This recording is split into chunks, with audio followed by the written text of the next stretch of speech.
Did I really steal Bradley Hall's guitar? I'm sorry, Bradley. I found this on Reverb for like $400 off. I don't know if this one was yours, but it's mine now. I can't do that with a straight face. Just play the intro.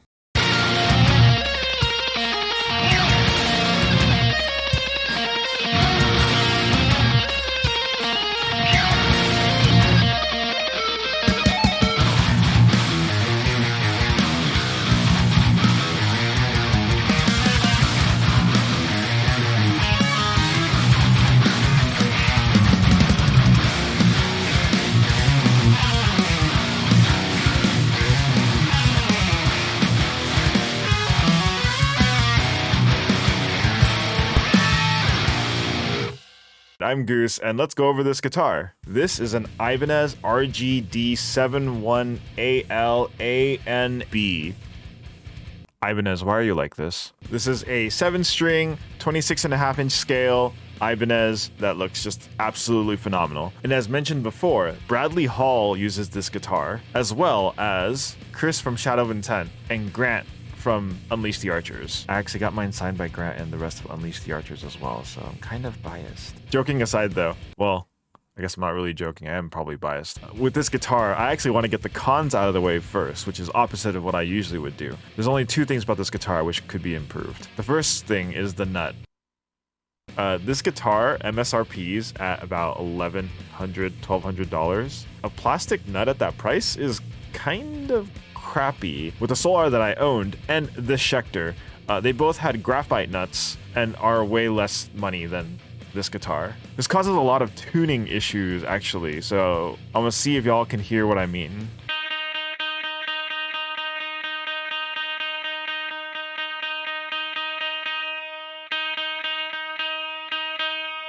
I guess the best way I can describe it is it sounds like the string stays at the same pitch until there's enough pressure to not get caught by the nut, and then it finally jumps up in tuning. And a lot of times what'll happen is I'll be slightly flat and then it'll jump up and it'll be slightly sharp, and that happens a lot with this guitar. I've tried to use graphite in the nut itself, in the slot, and that still didn't really resolve it for me, so I also bought a graphite nut to replace this one with, so we'll see how this goes. The other con for me is the weight. This guitar isn't particularly light.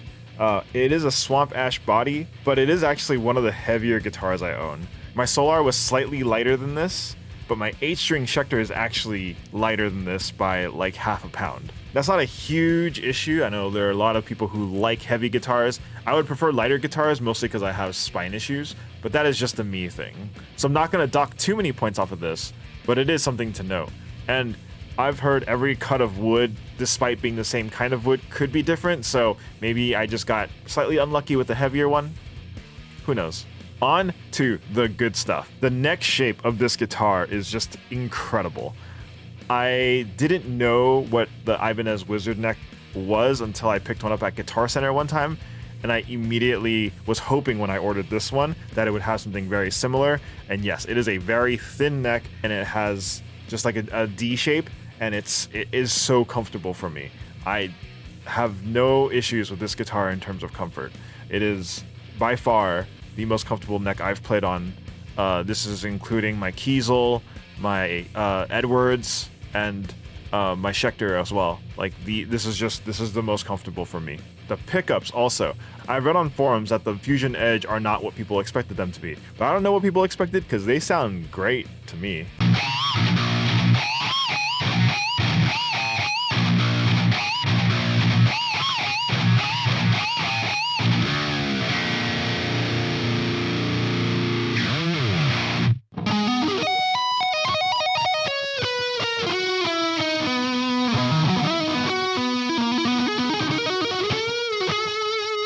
The most impressive thing for me actually is when you're doing cleans on the bridge, which I didn't expect to be as glossy as they actually are on this guitar.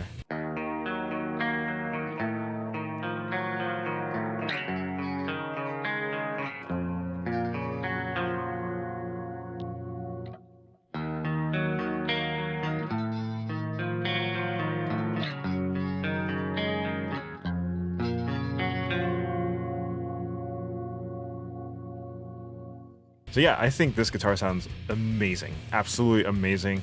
I think once you get to about $1,000 for a guitar anyway, that's when you kind of hit a plateau in guitar sound, in terms of pickup quality and whatnot. And I know that the Fusion Edge has gotten a lot of negative feedback from forums and stuff, but I never felt like they were that bad.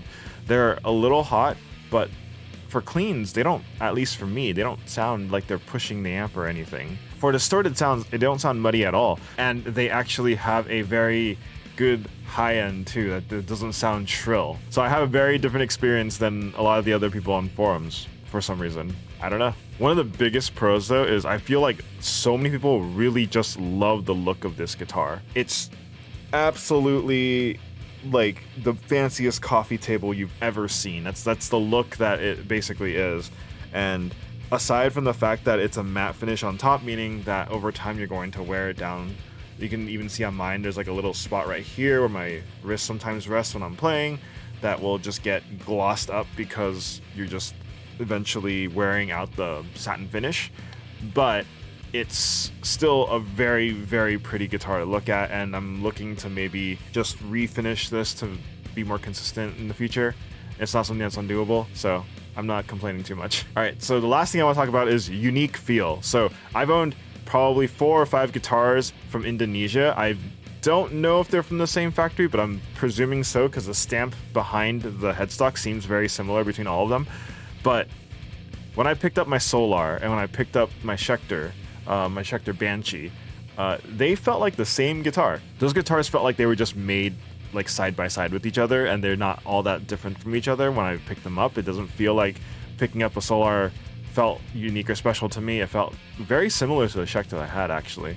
But the Ibanez, this one just feels different. I don't know if it's just the neck shape or this unique carve, but this is just a very different feeling guitar. I think that's a good thing because when I pick it up, I feel the difference between it being an Ibanez versus like the other guitars. One thing I can't comment on with the guitar though is I can't comment on the quality of the frets, because when I bought mine used, the frets had already been refretted once. So these are not the stock frets.